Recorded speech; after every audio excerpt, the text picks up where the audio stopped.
السلام علیکم ma'am, thank you so much for your precious time for us. ماحولیات اور کلائمیٹ چینج پر پوری دنیا کی نظر ہے اور پاکستان جیسے جو تھرڈ ورلڈ کنٹریز ہیں وہ بہت سفرنگ میں ہیں، ان بہت سے ایشوز ہیں اور کرونا کی وجہ سے بھی بہت سے معاملات جو ہیں وہ لوگوں کی تکلیف اور میزریز اور کلائمیٹ کو مزید جو ہے وہ پرابلمس ہمیں فیس کرنا پڑی ہیں. وزارت جو موسمیاتی تبدیلی ہے، آپ کیا سمجھتی ہیں کہ یہ کس حد تک کامیاب ہوئی ہے اپنے جرنی میں، خاص کر کے جب سے آپ نے ٹاسک ایزیوم کیا ہے؟ تھینک یو جی.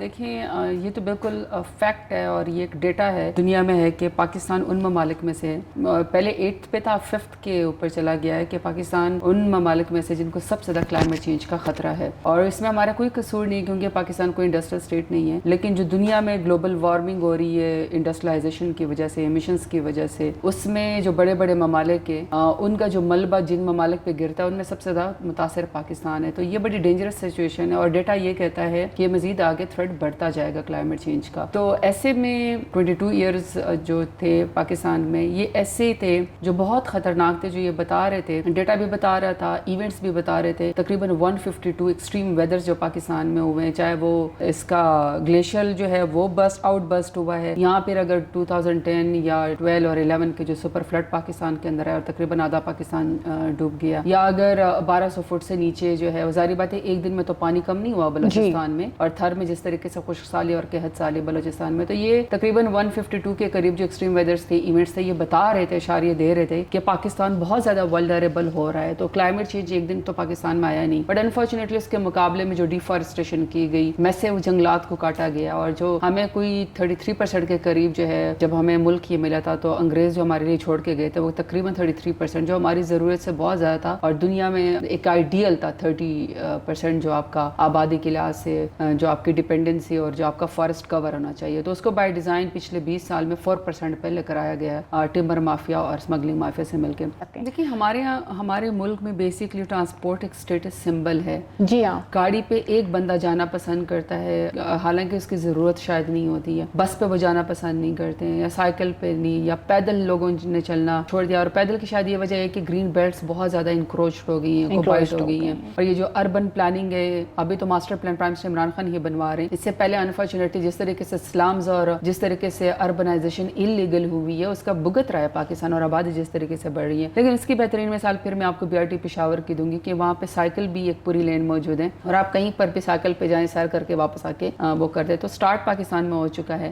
ایک تو یہ کہ ہمیں اسٹیٹس سمبل سے نکلنا پڑے گا. دوسری بات یہ کہ پاکستان میں چونکہ گلوبل وارمنگ کا کوئی حصہ نہیں ہے، لیکن ہائیسٹ اس کے باوجود بھی جو ہماری سب سے زیادہ ایمیشنز اگر پیدا ہو رہی ہے تو وہ 42% ہمارے ملک میں گاڑیوں سے ہی ہو رہی ہے. تو اس پہ جو ای ویہیکل کی پالیسی ہے یہ ہماری دور حکومت کا میں سمجھتی ہوں کہ بہت ہی ایک انوویٹیو آئیڈیا ہے، اور یہ پالیسی اپروو ہو چکی ہے. اور اپروومنٹ کے بعد اگر آپ دیکھیں تو آپ کو کہیں پر اسلام آباد میں، یا بلکہ ہم چاہتے ہیں کہ موٹر وے کے اوپر ہم اس کے اسٹیشن بنائیں، اور اسٹیشنز کے اوپر ان کو ریچارج بیٹری کے اوپر ہم ابھی کام کر رہے ہیں. ہم نہیں چاہتے ہیں کہ ہر چیز پاکستان میں آ کے ڈمپ ہو جائیں.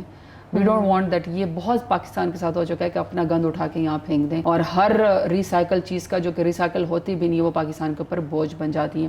تو ہم اس کو اصل میں بڑا کلوزلی مانیٹر کر رہے ہیں، لیکن 2030 تک ہماری کمٹمنٹ ہے. سیکنڈ بات یہ کہ پولوشن کے لحاظ سے، اس کے لحاظ سے ہماری مزید بڑی اچیومنٹ ہے. یہ بھی میں پرائم منسٹر عمران خان کے پاس لے کر گئی تھی کہ اگر ہم اپنی زگ زیگ ٹیکنالوجی پہ اپنے بھٹوں کو کنورٹ کر دیں. پاکستان میں جو اسموگ ہے یا پولوشن ہے سردیوں میں سب سے زیادہ ایکچولی بھٹوں کی وجہ سے ہوتی ہے. تو اس میں ہم لوگوں نے پنجاب میں انہیں 3 سالوں کے اندر اسی پالیسی کے تحت 100% اپنے تمام بھٹے زگ زیگ ٹیکنالوجی کے اوپر کنورٹ کر دیے. وی آر ہوپنگ، اس میں ہمارے ساتھ آنریبل کورٹ نے بہت ساتھ دیا. وی آر ہوپنگ کہ سندھ کے اندر جو کچھ رہ گئے یا KP کے اندر ہیں یا نیئر ویسینٹی میں وہ بھی کنورٹ ہو جائے زگ زیگ ٹیکنالوجی کے اوپر. یہ ہماری سب سے بڑی اچیومنٹ ہے. دوسرا ہماری جو آئل ریفائنریز ہیں، ہم نے ان کو ایک بڑا 3 سال کا ہم نے ایک ٹارگیٹ دیا ہے کہ جتنے بھی مین پاکستان میں آئل ریفائنریز ہیں وہ اپنے آپ کو یورو 2 کے بجائے یورو 5 کے اوپر جا کے اور ٹیکنالوجی کو کنورٹ کر دیں.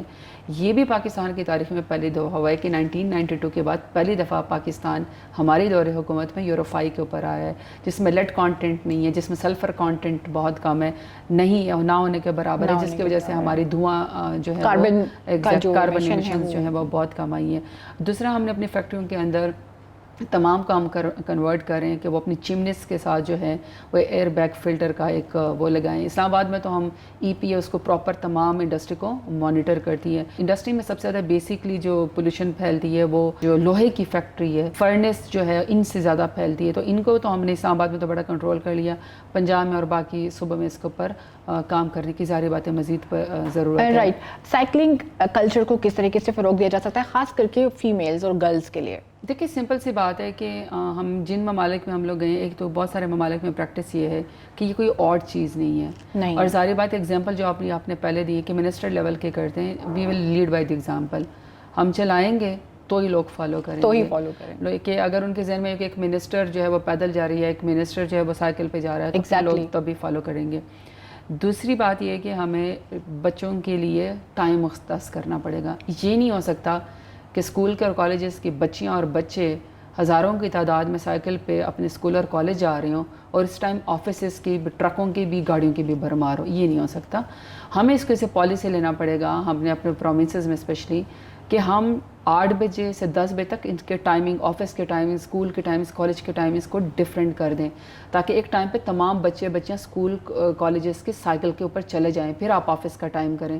کیونکہ یہ بھی پھر ایک بڑی ڈینجر سچویشن ہے. اس کے ساتھ ہمیں پھر ان کو, کیونکہ ہماری روڈز کے اوپر اتنی کیپیسٹی نہیں ہے, کیونکہ ہمارے پاس سائیکل لینز نہیں ہیں. ہمارے پاس سائیکل لینز نہیں ہیں. اگر آپ دیکھیں تو ابھی جو موجودہ سڑکیں بن رہی ہیں اس میں کچھ بہتری آ رہی ہے کہ ہم سائیکل لینز کے اوپر جا رہے ہیں. انفارچونیٹلی چونکہ آبادی کے ساتھ ساتھ وہ سڑکیں بڑھاتے گئے, کھلی کرتے گئے, درخت کاٹتے گئے ہیں, اور اس میں جو ہے پیدل چلنے والوں کے لیے جگہ نہیں ہے, سائیکل والوں کے لیے کوئی جگہ نہیں, تو اس لیے بھی لوگ نہیں جاتے ہیں. پیدل اگر وہ فٹ پاتھ پہ جاتے ہیں تو تحفظات ہیں, تو ہمیں ان چیزوں کو شاید لوگ کرنا چاہتے ہیں.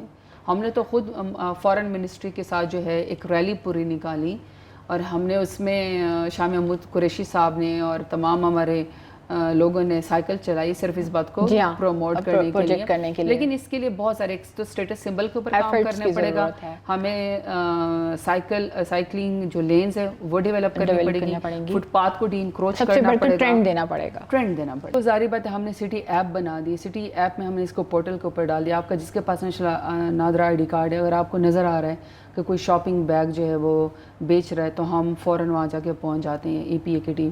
دوسرا ہم نے اس کے اندر یہ کیا ہے کہ ہم نے ابھی ریوائیو کیا اپنی پالیسی کو, کہ پہلے ہم لوگوں نے صرف جو بیچ رہا تھا ہم نے اس کے اوپر پابندی لگائی تھی, اس کو ہم پینلائز کرتے تھے.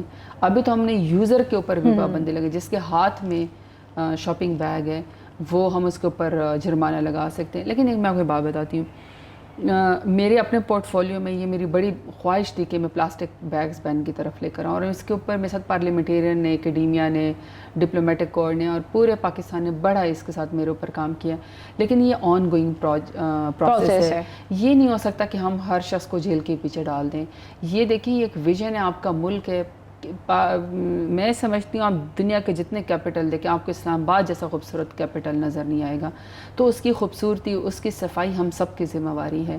اگر آپ صرف اس چیز کو سمجھ آئیں کہ ایک پولیتھین بیگ کتنا مضر صحت ہے, آپ 3 سیکنڈ کے لیے 3 منٹ کے لیے استعمال کرتے ہیں صرف اس لیے کہ وہ آپ کو فری اویلیبل ہے یا آپ کو ایزی وے لگتا ہے, لیکن وہ پھر کتنی صدیاں اس انوائرمنٹ کے اوپر بوجھ بن جاتا ہے. اور اربن فلڈنگ کی بدترین مثال ہے جو اس وقت پاکستان کے اندر اور یہ شہروں میں, یہ اسی پولیتھین بیگ کی وجہ سے, اور یہ چوک کر دیتا ہے پورے سسٹم کو. تو یہ اگر ہمارے لوگ سمجھ آئے تو شاید ہمیں اس کے اوپر پکڑنے کی یا پینلائزیشن کی ضرورت نہ رہے. ہمارا کام ہے اویئرنیس دینا, ہمارا کام ہے لا بنانا ہے, ہمارا کام ہے امپلیمنٹیشن دینا, لیکن عوام کے بغیر تو کچھ بھی نہیں ہو سکتا.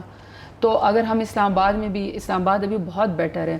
دیکھیں ہم نے پنجاب گورنمنٹ میں تو ہم نے یہاں تک کر دیا ہے کہ ہم نے انوائرمنٹ ڈپارٹمنٹ کو یہ پرمیشن دے دی ہے, ہم نے یہ اس کے لاء میں ڈال دیا ہے کہ جو یہ جرمانہ پولیتھین بیگ کے اوپر لگائیں گے وہ انہی کی کٹی میں جائے گا. اس سے زیادہ کیا بڑی بات ہو سکتی ہے. تو اب ہم یہاں کے ذمہ وار تو ہیں, پر صبح نے تو اپنے حصے کا کام کرنا ہے, ہم ڈائریکشن دے سکتے ہیں. جی ویئرز, آپ نے وفاقی وزیر مملکت زرتاج گل صاحبہ کو سنا, اور بہت ہی لیٹسٹ اپڈیٹس جو کہ کلائمیٹ چینج کے حوالے سے جو لیٹسٹ ڈیولپمنٹس ہیں ان پر بات ہوئی ہے, بہت سے انیشیٹوز پر بات ہوئی ہے, اور آگے کس طریقے سے ہم اپنے ملک کی ڈائریکشن کو سیٹ کر رہے ہیں یہ بھی ہم نے جانا. امید ہے آپ کو شو بہت پسند آیا ہوگا, اور اپنا فیڈ بیک دینا نہ بھولیے گا. سحر خان کو دیجیے اجازت, خدا حافظ.